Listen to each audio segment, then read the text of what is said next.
Welcome to the video Vort.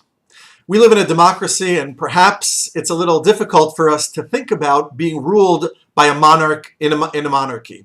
And yet, the mitzvah in the Torah is som tasim, that you should place upon yourselves a king. We should live in a monarchy. That's the ideal of a Jewish state.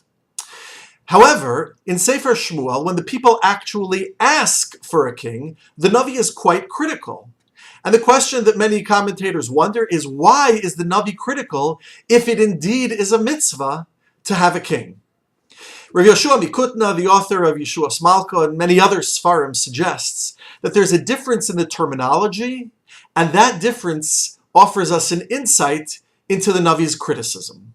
When Hashem tells the Jewish people the mitzvah, he says, Som tasim malach hamelech, place upon yourselves a king. When the people request it, they say, Tina lanu, give us a king.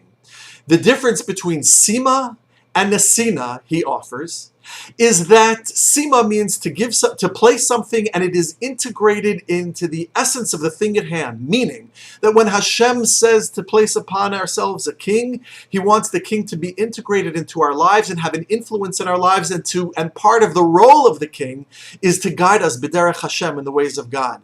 Yet when the people asked for a king, they said, Tana lanu melech, give us a king. And nesina, Tana, means on a very superficial level. It's something which lays upon externally on top of the thing at hand. And so what the people were requesting was, we want a king, but we don't really want him to be involved in our lives. We just want a nice, perhaps civil servant who will serve as a figurehead. And therefore the Navi was so critical.